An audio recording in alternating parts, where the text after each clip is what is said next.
Autumn 1939, North Sea. Merchant convoys move at blackout speed while harbour masters study wreck positions that seem to bloom without warning.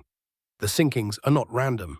Luftwaffe mine layers and aircraft have scattered a new kind of influence weapon along estuaries, approaches and fairways. These mines do not wait for contact. They sense the magnetic field of a steel hull and fire when the change passes a set threshold.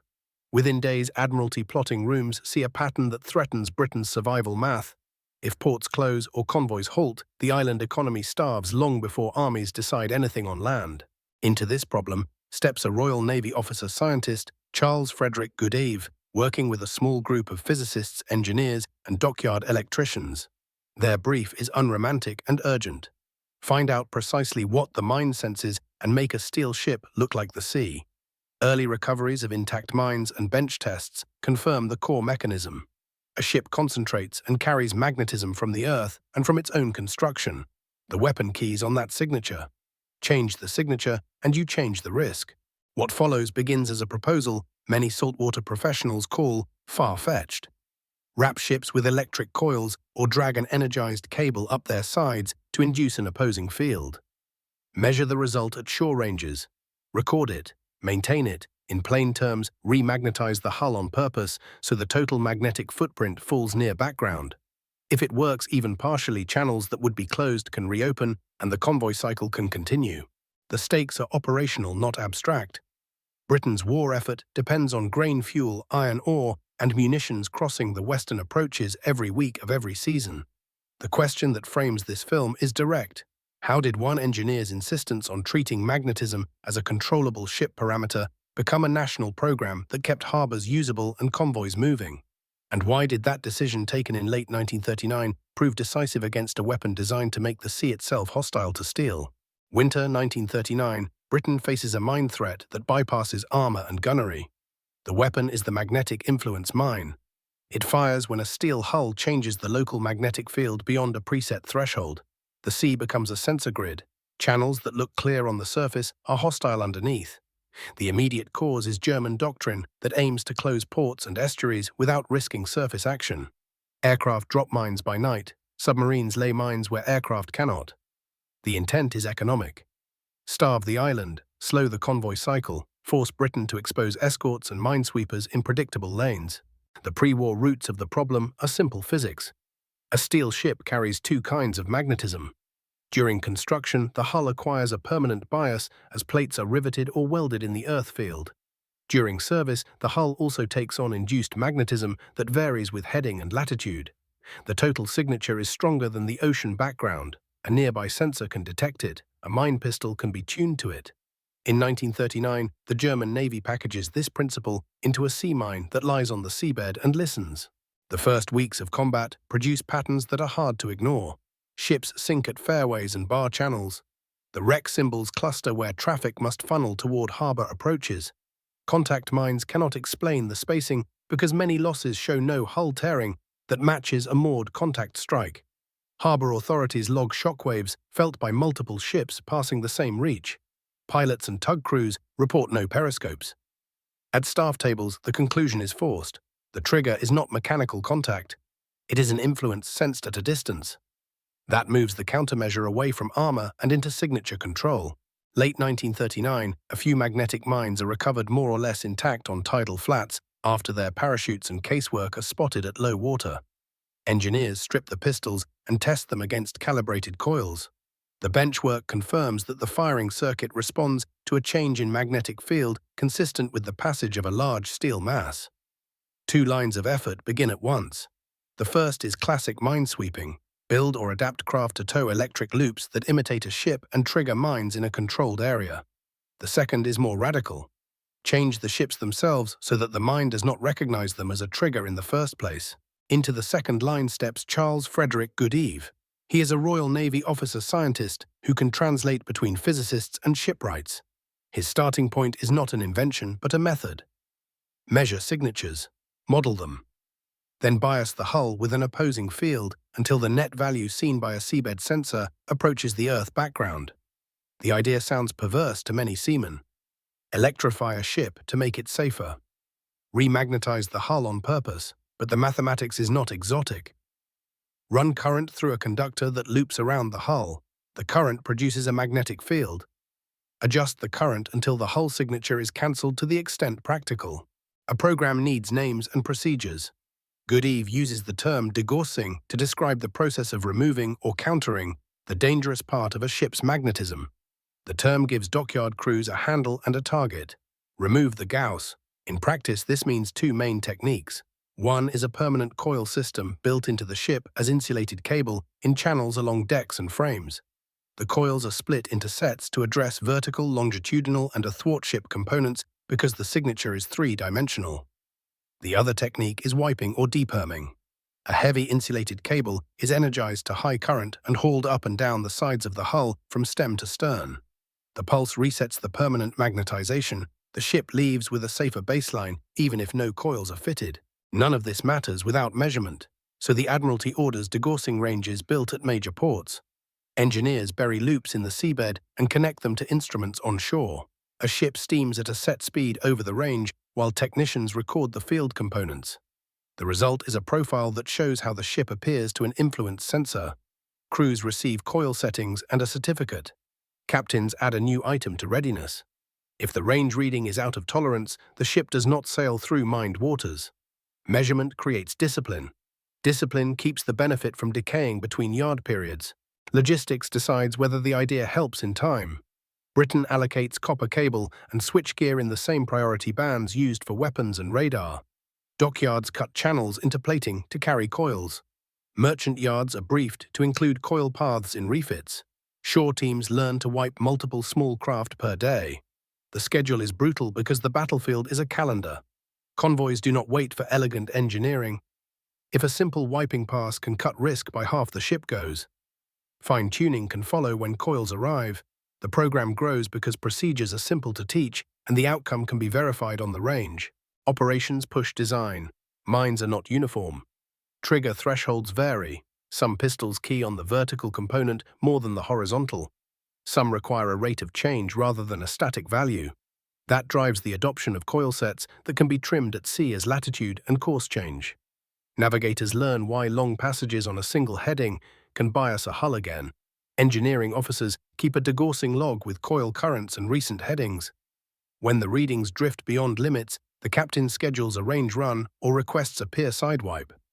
What began as an emergency workaround becomes routine seamanship. The broader strategic build-up happens in parallel. Minesweeping remains essential because not every hull can be modified at once, and because mines also respond to pressure and contact. Escort groups learn to treat swept channels as temporary corridors rather than guarantees. Routing officers combine intelligence about mine laying with degaussing status to set convoy approaches with the least exposure. Air forces attack mine-laying aircraft on predictable tracks at dawn and dusk. The campaign is cumulative. Every ship that reduces its signature slightly multiplies the value of each sweep and each patrol. Degaussing spreads across the alliance because trade routes do not respect national limits. Allied naval missions in Britain send home technical notes and drawings. United States yards adopt coil practices and build their own ranges. Commonwealth ports add wiping stations. Merchant captains who once doubted the point begin to ask for certificates because insurers and naval escorts favor ships that have been measured and trimmed. The policy incentive is as real as the physics. If a ship without degaussing slows a convoy or closes a harbor after a detonation, everyone pays. That socializes the urgency and speeds adoption. The build-up also changes minds on the waterfront. Skeptics expect electrical faults to start fires or interfere with communications. Early installations are crude and faults are not unknown. Training reduces errors. Cable routes receive proper insulation and clips. Switchboards gain interlocks and meters. Crews drill coil checks into the same routines that govern fire pumps and watertight integrity. By mid-war, a sentence appears in local orders that seems obvious in hindsight. No ship clears for sea in mined waters without an acceptable range reading or an authorized waiver. The waiver is rare because the risk is now quantified and hard to ignore. All this effort happens because the alternative is visible on charts. Without countermeasures, a handful of mines can close a port. They do not need to sink many ships. They only need to force delays that cascade through convoy assembly and discharge. Grain sits on quays behind closed fairways. Tankers drift at anchor while tide windows pass. Steel for shells and rails clogs the wrong side of the sea. The campaign's cause is thus economic as much as tactical. Germany does not need to win a fleet action to slow Britain. It only needs to raise the ambient risk so that commerce loses its schedule. By the end of the build-up phase, the components of the response are in place. Degaussing ranges measure and certify. Coils and wiping set the bias. Logs and procedures keep the bias within limits. Minesweeping clears lanes where needed. Routing minimizes exposure. Training makes the new system normal. None of these steps is dramatic.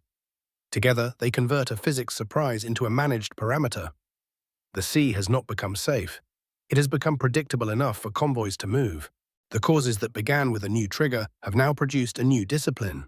Britain has learned to treat magnetism as a ship characteristic like draft or displacement. Commanders have learned to allocate electrical cable with the same seriousness as ammunition. Captains have learned to schedule a range run with the same firmness as a gunnery shoot. The build-up is complete when these habits persist without argument. Only then can the opening moves of the operational campaign proceed at scale. Early December 1939, Thames Estuary. A captured magnetic mine is hauled into a shed under guard.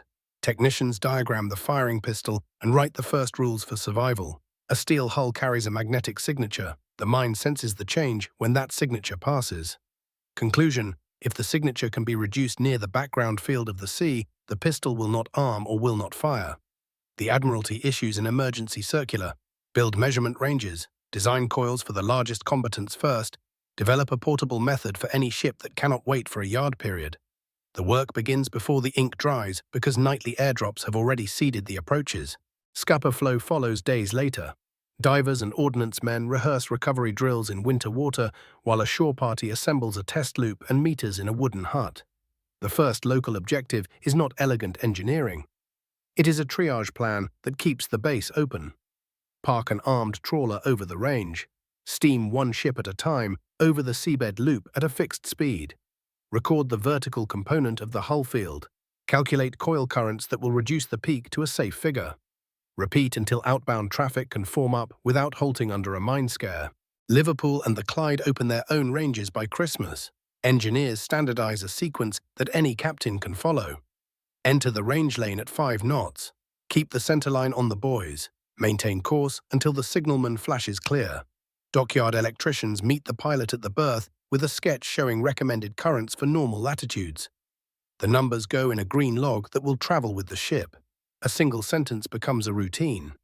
If your readings trend up beyond the limit, you request a wipe or a retune before sailing again. January 1940 brings the first permanent coil installations on heavy ships. Cable runs are cut along the inside of the shear strake and beneath the main deck. Frames receive clips. Insulation is tested with megohm meters and recorded on the job card. The coil sets are divided by axis to handle the three-dimensional nature of the problem. The longitudinal set addresses the change that a mine sees as the bow approaches. The athwartship set counters side-to-side imbalance that varies with loading. The vertical set addresses the strong component a steel hull generates in the earth field. Engineers brief the wardroom. This is not a novel. It is a trim tab for magnetism. Smaller craft cannot wait for yard time. The wiping method is fielded as a mobile service with a generator barge and a gang of line handlers. A heavy insulated cable is shackled to a boom at the bow. The cable is energized to high current for a controlled pulse. The gang hauls the cable up the hull from keel to rail while the operator counts. The pulse resets the permanent magnetization just enough to lower risk for weeks. The team repeats the pass along each side and then logs out. The ship proceeds directly to the range for verification. If the reading is within limits, the captain gets a certificate and a sail order. By February 1940, measurement practice matures. Range plots no longer show a single peak and a date. They show a signature trace that records multiple components with timestamps. Navigators begin to see why a long passage on one heading can bias a hull again. Engineering officers experiment with small corrections at sea by trimming currents as the ship changes latitude. The lesson is practical. Degaussing is not a charm. It is a setup that must be monitored as fuel is burned and as the ship steams through different parts of the earth field. The green log earns a place next to the engine room telegraph book. Minesweeping doctrine adapts in parallel. Influence sweeps are assigned to clear arcs off the entrances so that ships that have not yet been through the range can still move under escort. But the Admiralty framing is clear. Sweeping alone will not keep up if aerial mining continues. Every hull that can carry coils must carry them. Every hull that cannot must be wiped on a schedule. Routing officers begin to sort convoys by the status of their signatures. Ships with recent range certificates are given the riskiest channels. Older readings or uncertified ships are routed through lanes that have been swept repeatedly in the previous tide. March 1940 sees the first signs that the program is biting. Losses to magnetic mines in the most heavily worked estuaries decline even as raids continue. The cause is not only the coils, it is the measurement discipline that keeps them tuned. Captains resist the delay a range run imposes until staff tables show the calendar cost of a single detonation in a bottleneck. A single ship lost at a fairway entrance can idle a dozen others for days. That arithmetic turns a technical scheme into an operational rule. The program now has gravity beyond the laboratory. Training materials circulate through the fleet. A short film shows a simple diagram. The Earth field points downward at high latitude. A steel hull amplifies it. Coils add a counterfield until the net is close to background. The narrator warns that crossing the equator flips the geometry and requires different currents. The film is not theatre, it is a reminder that the settings in a logbook are not numbers to be memorized, they are values to be checked and adjusted with place and time. Signal schools add a line to their syllabus. Report degaussing status in the same voice you use to report fuel and ammunition. In April 1940, the first shocks to the routine occur. Contact mines and pressure mines appear in mixtures. Commanding officers are briefed bluntly. Degaussing does not make a hull invulnerable. It removes one major trigger from one class of weapon. Escorts continue to trawl with sweeps. Patrol aircraft continue to watch the mine lanes. The new normal is a layered defense. Signature control is the first layer near harbor mouths. Sweeping is the second layer in approach lanes. Routing and air cover are the third layer farther out. Charts gain symbols that indicate not only where a minefield once lay, but also the date of the last range reading for a frequent visitor. May and June 1940 test the system under stress. The evacuation from Dunkirk requires traffic through mined waters at a tempo no planner would have chosen. Wiping teams work pier by pier through the night on any hull that can take a shibble. Captains accept crude cable marks burning paint as the price of a safer signature. Range officers shorten procedures to the minimum necessary to validate a departing ship. The survival record through the evacuation period is not a pure measure of degaussing because gunnery and luck and weather matter. But in the post-operation analysis, another sentence enters routine orders. Maintain signature control under surge conditions by simplifying checks rather than suspending them. Through summer and autumn 1940, the program spreads to merchant yards. Copper allocation lists now include coil cable and switchgear, along with searchlights and radios. Owners who complain about time in the dock receive a different conversation from insurers and escort commanders. A ship that carries a certificate and keeps its log earns priority in convoy assembly. A ship that refuses the work may sail, but not in lanes with sensitive approaches. Policy reinforces physics. The convoy is a system. Each hull owes the others a lower risk profile if the group is to move on schedule. The first winter of full operation reveals second-order effects. Cold weather shrinks insulation and exposes weak joints. Vibration breaks clips where cable passes along frames. Wardrooms learn to treat coil faults like a leak in a main drain. You do not put to sea with the fault unaddressed if mines are known in the approaches. Dockyard electricians respond by improving terminations and adding protective coverings where foot traffic is heavy. Commanders add coil checks to pre-sailing rounds. The work is not glamorous. It prevents the one failure that would force a return to port after a pilot has already taken the ship through the gate. Across the Atlantic, the United States takes notice. Technical missions pass drawings and notes to naval yards on the East Coast. Boston and New York lay their own ranges. United States destroyers and tankers begin to receive coil sets that mirror British practice with local variations in cable routing and switchgear. Commonwealth ports add wiping barges. Merchant mariners who trade between theatres carry their green logs from office to office as if they were passports. Harbour pilots scan the latest readings before assigning an approach. The language of the system has become common even between services that do not share many other procedures. By early 1941, routing becomes more sophisticated. Mine laying patterns derived from air reconnaissance and from decoded traffic are fed into a matrix along with the status of convoy participants. The result is a plan where the best measured ships take the lanes with the highest residual risk. The matrix is revised tide by tide. Captains who once thought of signature control as an abstract physics term now watch its consequences on their track chart. A ship with a recently verified low profile shaves miles off its approach. A ship with a drifting profile is sent on a longer sweep that keeps it over clean ground for as many hours as possible. Opening moves at sea follow from opening moves in measurement. Escorts learn to station degaussing tenders at anchorages where convoys assemble. A frigate with a damaged coil can be wiped before sailing rather than detached to a dockyard. Merchants with poor readings can be given a quick reset that lowers risk by a measured increment. The tenders carry spare cable, spare switchgear, and a small crew of electricians who can fault-find when a coil meter drifts. Commanders begin to think of the tenders as part of the escort package rather than an industrial afterthought. A final adaptation in this phase is cultural. Sailors who once joked about electrified ships begin to check coil meters unprompted during rounds. Signalmen include degaussing status in their voice procedure without a reminder. Pilots ask for the green log when they climb the ladder. Owners request range slots in the same letter that requests docking space.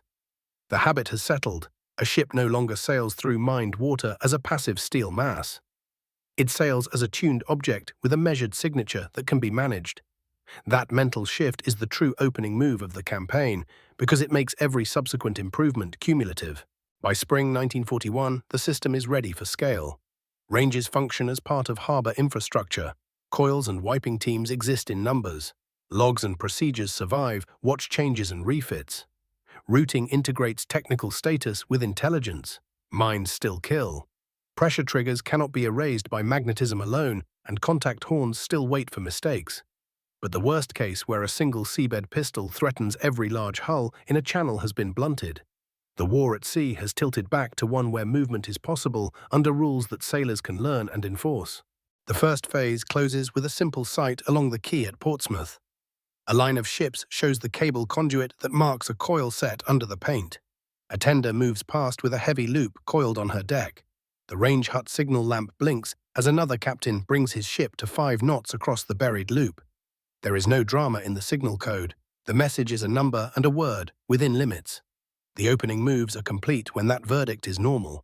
From there, the campaign can turn to refinement and to the next wave of threats without surrendering the ground already won. Late 1939, Britain. The papers record sinkings by magnetic mines in harbours that were thought to be safe. Admiralty boards stop debating definitions and issue an order that changes behaviour as much as it changes hardware. Treat magnetic signature as a controlled parameter of every ship. Establish ranges at the principal ports immediately. Install coil systems on vessels that can be docked. Field wiping gangs for everything else. Record readings. Do not clear for sea in mined waters without acceptable figures in a ship's degaussing log. The order is terse. The effect is structural. It turns a clever laboratory fix into a command requirement that rides in parallel with fuel states and ammunition counts. The decisive moment is not a single explosion that tips a battle. It is a week in which the machinery of a maritime nation accepts a new ritual and then repeats it until the mine problem bends. Thames Estuary sets the pace. A hut appears by the channel with meters wired to a loop on the seabed. A signal lamp flashes a code to the bridge of each ship that steams through at 5 knots.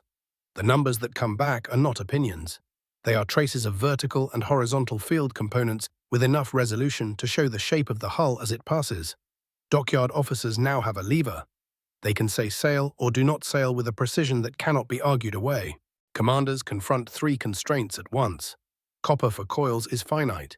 Yard time is scarce. Convoys must sail anyway. The decision is to stratify the fleet. Capital ships and fast escorts receive permanent coil systems first.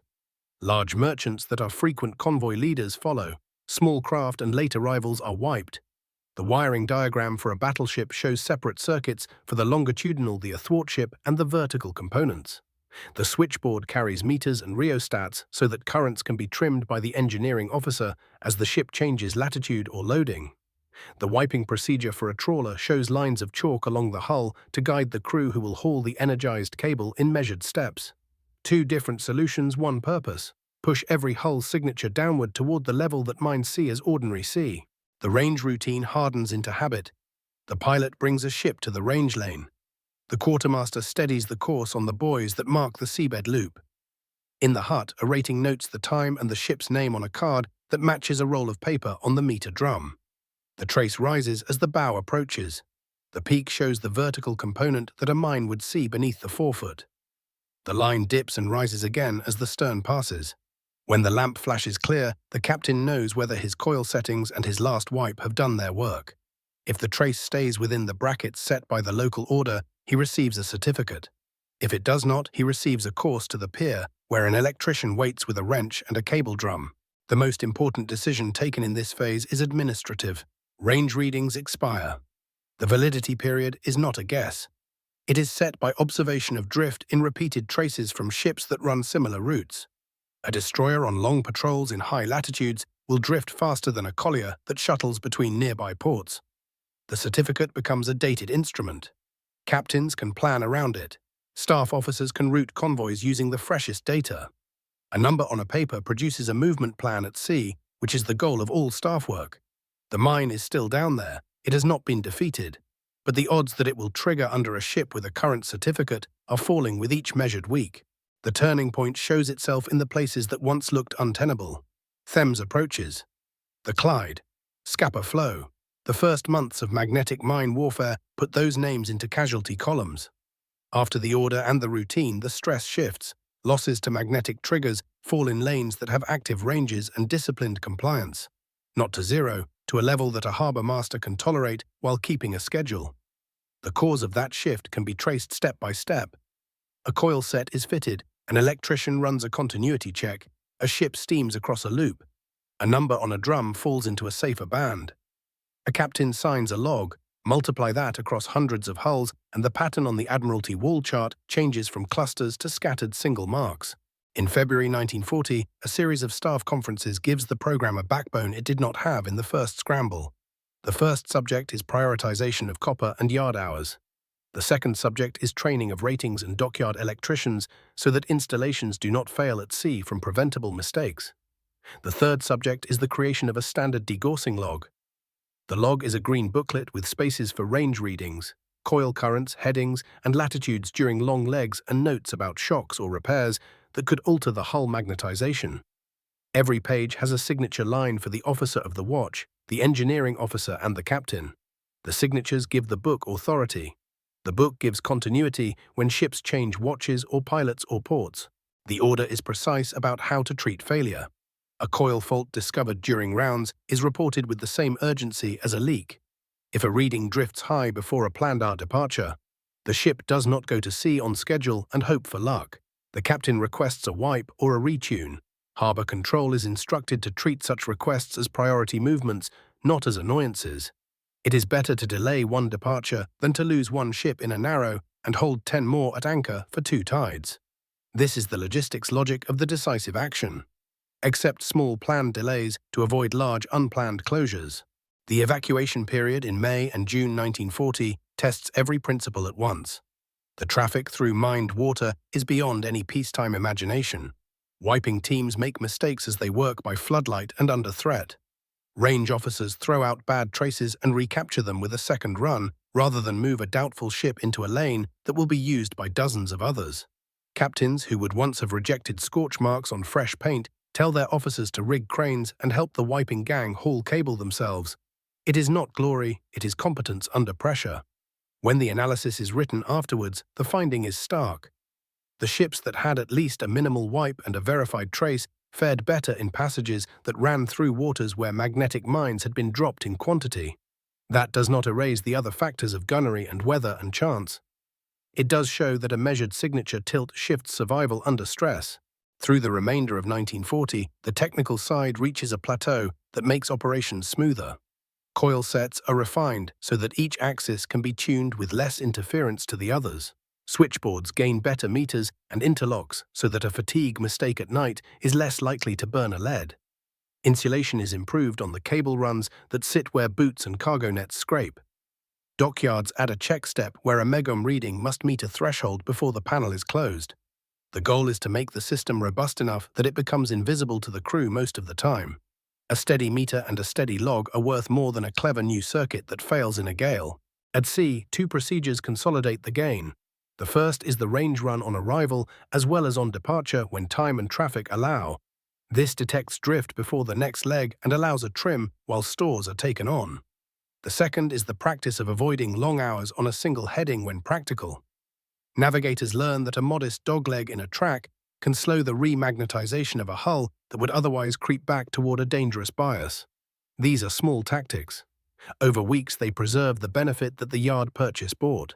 The decisive action also depends on the willingness to export the method. British officers host Allied delegations at ranges and in shops. They explain that the word degaussing is not a talisman but a routine of measurement bias, verification, and record-keeping. United States yards receive drawings and begin to install coils on new construction as a matter of course. Canadian and Australian ports establish wiping barges and simple ranges. A wider adoption curve reduces the fraction of any convoy that presents an easy magnetic target. Convoys are only as safe as the proportions of their risk profiles allow. When the baseline improves across flags, routing officers have more options and more confidence.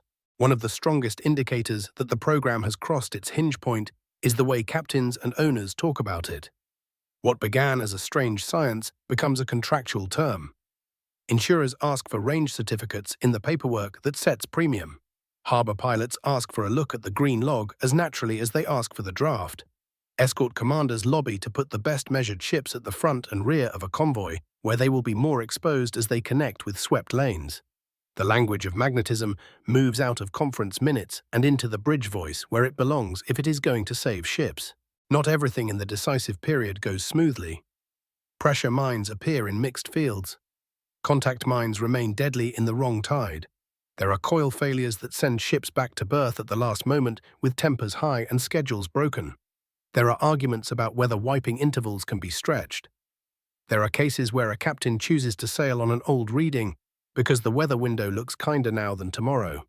The policy answer to each failure is the same. Treat exceptions as learning points and harden the rule, not loosen it.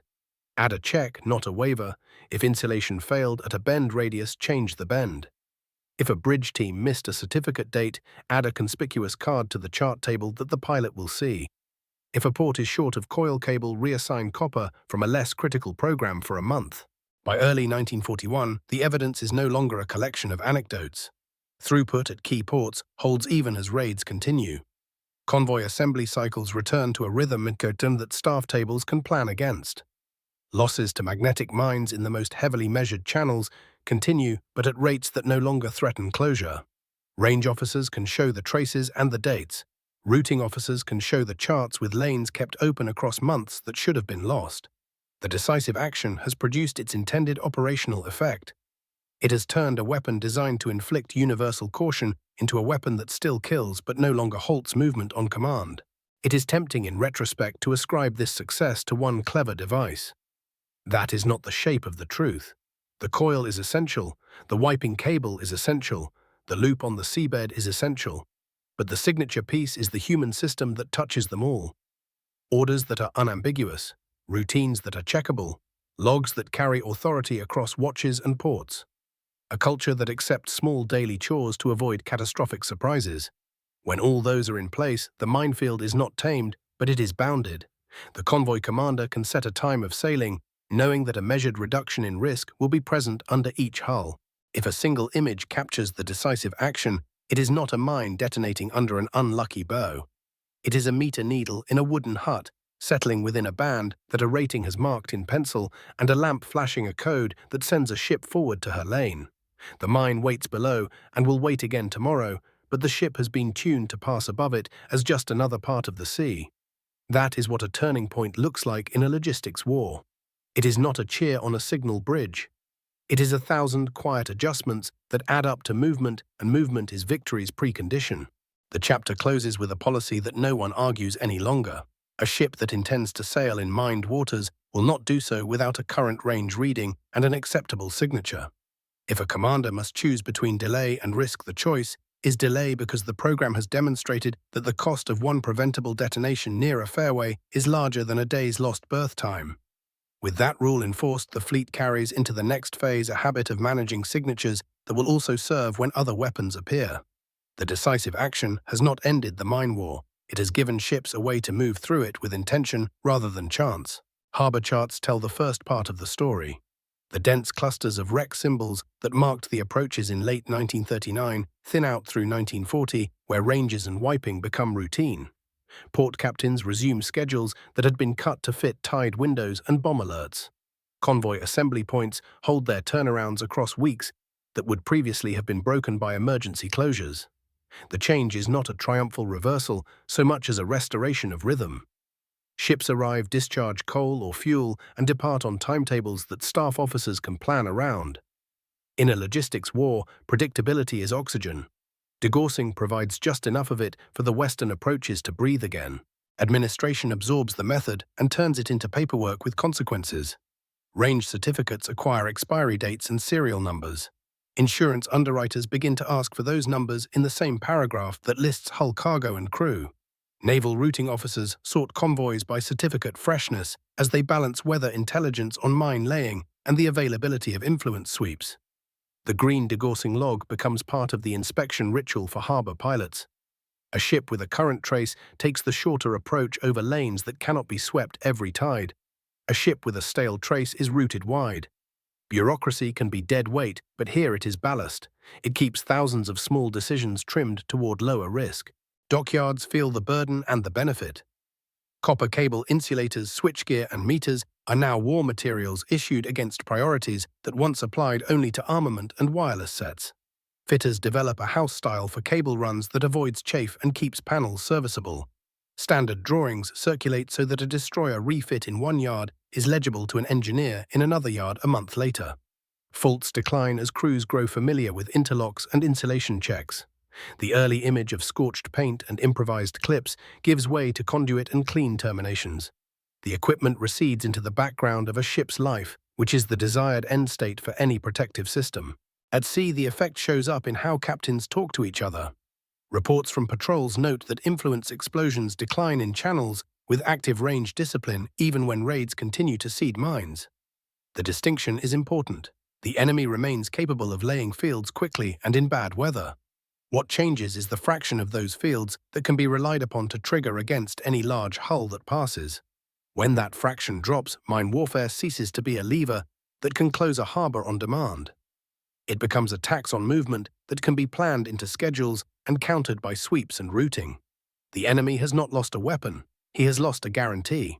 Civilian consequences follow close behind.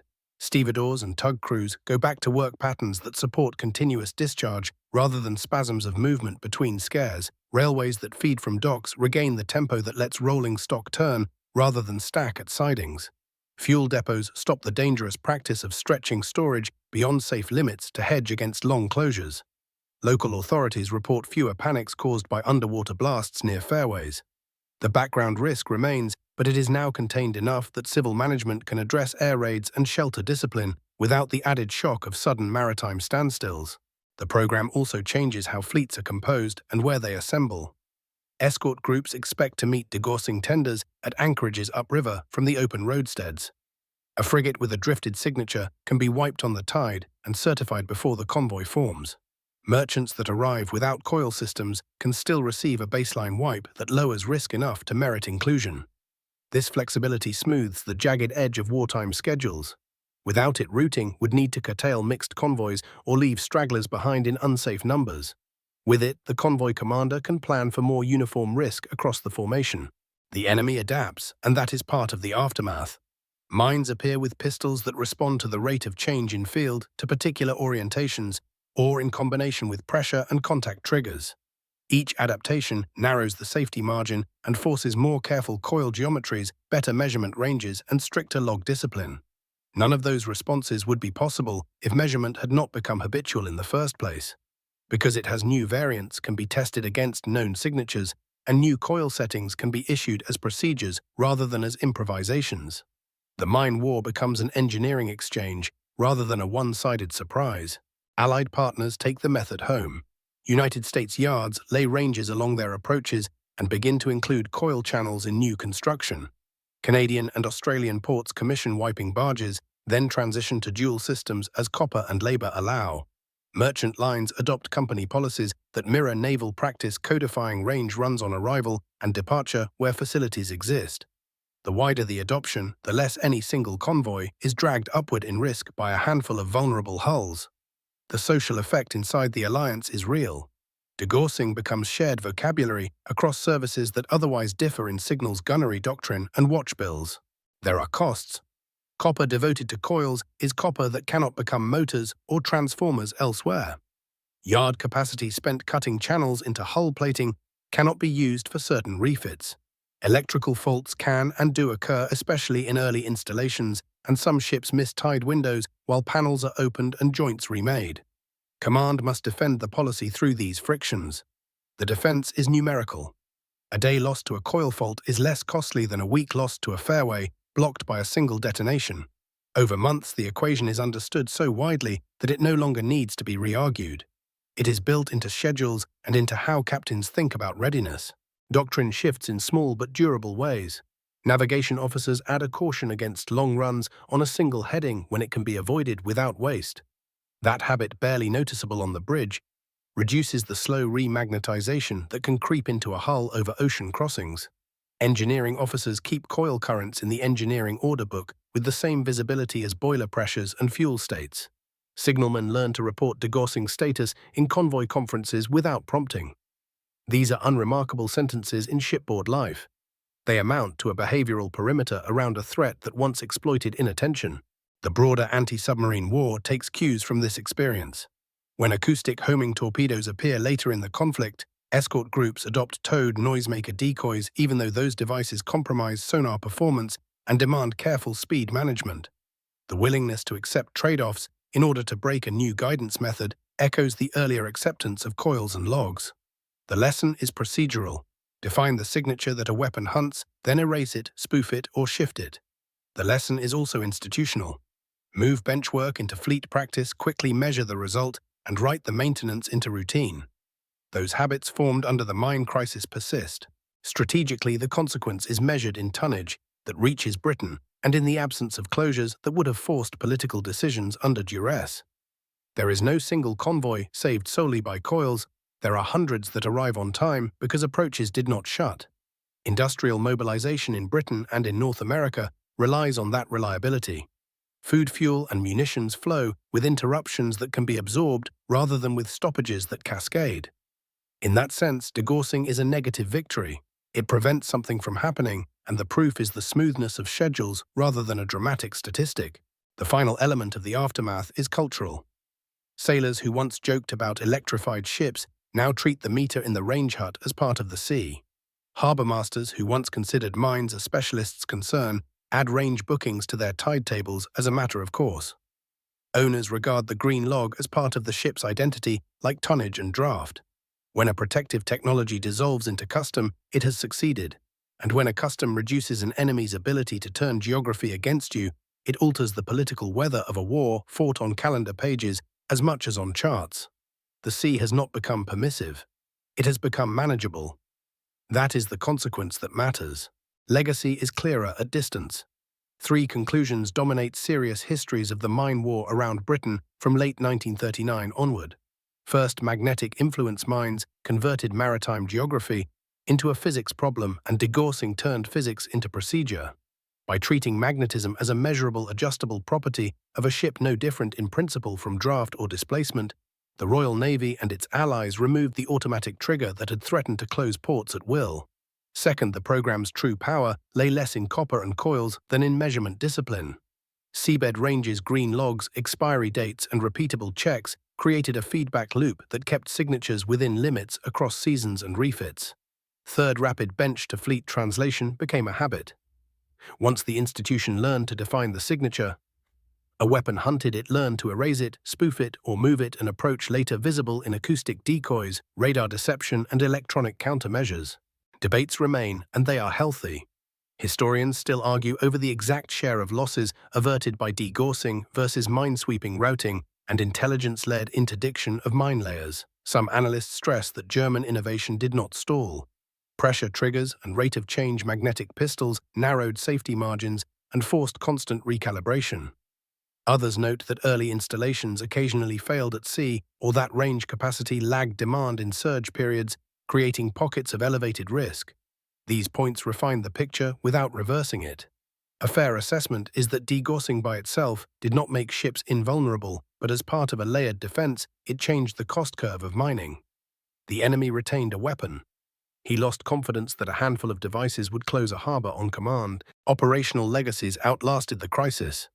Degaussing ranges became standard harbor infrastructure in the United Kingdom, North America, and Commonwealth ports. Coil channels and switchboards were specified in new construction. Merchant companies adopted policies that mirrored naval practice, integrating range runs into arrival and departure routines. Training syllabi retained simple but durable lessons: avoid long runs on one heading when practical, log coil currents as diligently as boiler pressures, never accept a stale certificate when mined approaches are in play. These habits taught generations of mariners to think in signatures, not merely in steel and steam. Doctrinally, the campaign nudged navies toward what would later be called signature management. In air, on land, and at sea, platforms began to carry not only armor and weapons, but also tunable signatures: magnetic, acoustic, thermal, and electromagnetic. The mine war proved that modest, verifiable reductions in observables could yield disproportionate operational freedom. It also showed that protective technology succeeds when it disappears into routine. The best countermeasure is the one a watch team maintains almost without thinking. Strategically, the legacy is measured in tonnage. That arrived factories, that stayed fed, and choices leaders did not have to make under duress. There is no heroic tableau for ports remained open yet. That quiet fact shaped the tempo of the entire Atlantic War. A logistics contest rewards systems that turn surprises into checklists. Degaussing did exactly that. One sentence, a close and call to action, in a conflict where the sea itself seemed weaponized. The decision to remagnetize ships on purpose so that mines would ignore them stands as a masterclass in turning science into survival. If you want more evidence, first stories of how small engineering choices altered the course of great wars, explore the reading list and join us for the next film.